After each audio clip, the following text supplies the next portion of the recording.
Hello students, एडुबिला point के GK series में next series लेकर मैं आपके लिए आया हूं पॉलिटिकल साइंस का। और इस सीरीज में आप पॉलिटिकल साइंस के उन सामान्य बातों को जानेंगे जो कि जानना आपके लिए काफ़ी महत्वपूर्ण हो सकता है, आवश्यक है, आपको जानना चाहिए। तो चलिए शुरू करते हैं। छोटे छोटे प्रश्न हैं और इसके छोटे आंसर भी हैं, तो आप हमारे साथ बने रहिए अंत तक और इस जानकारी को हासिल कीजिए। सबसे पहला प्रश्न है कि दार्शनिक राजा का सिद्धांत किसने प्रतिपादित किया था? तो इसका उत्तर है प्लेटो ने। और दूसरा है कि संयुक्त राष्ट्र संघ के वर्तमान महासचिव कौन है? तो एंटोनियो गुटेरेस, ये इनका नाम है। एंटोनियो गुटेरेस हैं जो पुर्तगाल के हैं, जिन्होंने 1 जनवरी 2017 को अपना कार्यकाल संभाला। तो इस तरह से याद रखिएगा, एंटोनियो गुटेरेस। नेक्स्ट है श्रेणी समाजवाद का संबंध निम्नलिखित में से किस देश से रहा है? श्रेणी समाजवाद ब्रिटेन से। और उसके बाद बहुत ही आसान क्वेश्चन है कि राज्य की उत्पत्ति का दैवीय सिद्धांत किसने प्रतिपादित किया था? तो जेम्स प्रथम ने राज्य की उत्पत्ति का दैवीय सिद्धांत प्रतिपादित किया था। और उसके बाद है मुख्य सतर्कता आयुक्त की नियुक्ति कौन करता है? मुख्य सतर्कता आयुक्त की नियुक्ति राष्ट्रपति करते हैं। ये भारत की बात है। और नेक्स्ट प्रश्न है कि संसद का चुनाव लड़ने के लिए प्रत्याशी की न्यूनतम आयु कितनी होनी चाहिए? तो संसद का चुनाव लड़ने के लिए 25 वर्ष होनी चाहिए। और न्यूनतम आयु, तो इसमें भी संसद का मतलब क्या होता है? एक लोकसभा होता है, लोकसभा और राज्यसभा, ये दो सदनों से को मिला करके, और साथ में इसमें राष्ट्रपति भी होते हैं। तो इन तीनों को अगर मिला दे तब इसको संसद बोलते हैं, लोकसभा, राज्यसभा और राष्ट्रपति। तो इसमें संसद का चुनाव कह रहा है, तो ये लोकसभा के लिए कह रहा है। राज्यसभा की बात की जाए तो ये बदल जाएगा। तो उनका न्यूनतम आयु सही है 25 वर्ष होता है। उसके बाद है 7वां प्रश्न कि भारतीय संविधान के किस संशोधन द्वारा प्रस्तावना में 2 शब्द समाजवादी और धर्मनिरपेक्ष जोड़े गए थे? मूल संविधान में ये दोनों शब्द नहीं थे, समाजवादी और धर्मनिरपेक्ष, जिसमें लोग पंथ निरपेक्ष ही बोलते हैं, सेकुलर भी बोलते हैं। तो ये दोनों शब्द जोड़े गए थे 42वें संविधान संशोधन में। और उसके बाद है 8वां प्रश्न कि भारतीय संविधान के कौन से भाग में नीति निर्देशक तत्वों का वर्णन है? नीति निर्देशक तत्व जिसके आधार पर लोक कल्याणकारी राज्य की स्थापना होती है, तो ये 4थे भाग में है।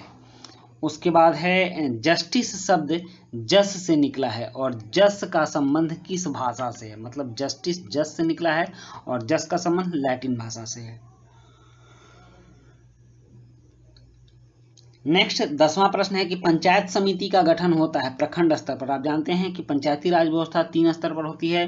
पहला जिला परिषद, और उसके बीच में होता है पंचायत समिति जो प्रखंड स्तर पर होता है, और उसके नीचे ग्राम पंचायतें होती हैं जो ग्राम स्तर पर होती हैं। तो इस तरह से प्रखंड स्तर पर पंचायत समिति का गठन होता है, ये इसके बीच वाला स्तर है। नेक्स्ट है मेरे पास खून, पसीना और आंसू के अतिरिक्त देने के लिए कुछ भी नहीं है, यह किसने कहा? तो यह चर्चिल ने कहा था, विंस्टन चर्चिल। यूनेस्को का मुख्यालय कहाँ स्थित है? तो जेनेवा में। ये हम सभी जानते हैं, यूनेस्को का मुख्यालय स्थित है जेनेवा में। नेक्स्ट है संयुक्त राष्ट्र दिवस किस तिथि को मनाया जाता है? तो 24 अक्टूबर। आप जानते हैं 24 अक्टूबर 1945 संयुक्त राष्ट्र का स्थापना दिवस था। तो 24 अक्टूबर हम लोग संयुक्त राष्ट्र दिवस के रूप में मनाते हैं।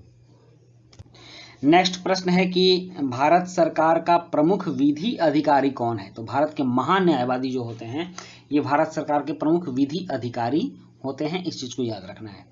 उसके बाद है योजना आयोग का अध्यक्ष कौन होता है? तो प्रधानमंत्री योजना आयोग के अध्यक्ष होते हैं, लेकिन अब योजना आयोग को समाप्त कर दिया गया है और इसके बदले हमारे यहाँ नीति आयोग चल रहा है। तो इसमें भी प्रधानमंत्री योजना आयोग के पहले अध्यक्ष हुआ करते थे, अब योजना आयोग नहीं है, इसकी जगह पर नीति आयोग चल रहा है। नेक्स्ट है भारत छोड़ो आंदोलन कब शुरू हुआ? तो आप जानते हैं 1942 में महात्मा गांधी ने 8 अगस्त 1942 को भारत छोड़ो आंदोलन की शुरुआत की थी। और उसके बाद है कि संविधान के किस भाग में भारत के नागरिकों के मौलिक अधिकारों का उल्लेख किया गया? आप जानते हैं कि हमारे यहाँ 6 मौलिक अधिकार हैं, समानता का अधिकार, स्वतंत्रता का अधिकार, इस तरह से। तो यह है भाग 3। और उसके बाद स्वराज्य मेरा जन्मसिद्ध अधिकार है, यह किसने कहा था? तो यह लोकमान्य तिलक, मतलब लोकमान्य बाल गंगाधर तिलक जी ने यह बात कही थी कि स्वराज्य हमारा जन्मसिद्ध अधिकार है और हम इसे लेकर रहेंगे। नेक्स्ट है कि संयुक्त राष्ट्र संघ के सुरक्षा परिषद की सदस्य संख्या क्या है? तो 15। संयुक्त राष्ट्र संघ के सुरक्षा परिषद की सदस्य संख्या 15 है। और प्रश्न नंबर 20 है कि भारतीय संविधान का अभिभावक कौन है? मतलब कि इसकी देखरेख करने वाला सर्वोच्च न्यायालय। सर्वोच्च न्यायालय क्या करता है कि जब भी संविधान का अतिक्रमण होता है, मतलब कोई भी ऐसा कानून बनाया जाता है जो संविधान से हट के हो और संविधान के किसी अनुच्छेद का उल्लंघन हो रहा हो, तो सर्वोच्च न्यायालय अपने न्यायिक पुनर्विलोकन की शक्ति से उस पर रोक लगा सकता है या फिर संसद को विचार करने के लिए कह सकता है। तो इस तरह से भारतीय संविधान का अभिभावक सर्वोच्च न्यायालय है। संसद को भंग करने के लिए कौन सक्षम है? तो राष्ट्रपति संसद को भंग कर सकता है। उसके बाद है स्वतंत्रता संग्राम में गांधी जी ने किसान आंदोलन कहाँ से प्रारंभ किया था? तो यह बिहार में चंपारण है। 1917 में चंपारण से किसान आंदोलन इन्होंने स्टार्ट किया था, जिसमें कि नील आंदोलन हुआ था। जो नील की खेती किसान करते थे तो उससे काफ़ी क्षुब्ध थे, 3 कठिया प्रणाली थी वहाँ पर, तो वहाँ से चंपारण से इन्होंने किसान आंदोलन की शुरुआत की। उसके बाद है सन 1909 के एक्ट को दूसरे किस नाम से पुकारा जाता है? तो मार्ले मिंटो सुधार के नाम से जाना जाता है। एक भारत सचिव थे और एक भारत के गवर्नर जनरल थे, तो ये दोनों का नाम मार्ले मिंटो हुआ, दोनों ने मिलकर के किया था, तो इसलिए इसको मार्ले मिंटो सुधार के नाम से जाना जाता है। उसके बाद है कि भारत सरकार का संवैधानिक अध्यक्ष कौन है? तो राष्ट्रपति। संविधान में कहा गया है कि भारत सरकार का जो अध्यक्ष होगा, जो प्रथम नागरिक होगा, वो राष्ट्रपति होगा। और 25वां और अंतिम प्रश्न है कि 42वें संविधान संशोधन द्वारा संविधान के किस अनुच्छेद में मौलिक कर्तव्यों को जोड़ा गया? तो अनुच्छेद 51A में मौलिक कर्तव्यों को 10 मौलिक कर्तव्य को जोड़ा गया, बाद में 11वां मौलिक कर्तव्य भी हुआ। तो इस तरह से 51A, अनुच्छेद 51A में 42वें संविधान संशोधन के द्वारा मौलिक कर्तव्य को जोड़ा गया। तो बच्चों, ये थी काफ़ी इम्पोर्टेंट प्रश्नों की श्रृंखला पॉलिटिकल साइंस से, राजनीति विज्ञान से, जिसकी जानकारी सबको होनी चाहिए। तो आप हमारे साथ बने रहे, इसके लिए बहुत बहुत धन्यवाद। वीडियो अच्छी लगी हो तो लाइक, सब्सक्राइब, कमेंट जरूर कीजिएगा। मिलते हैं ऐसे ही नेक्स्ट वीडियो में। Thank you.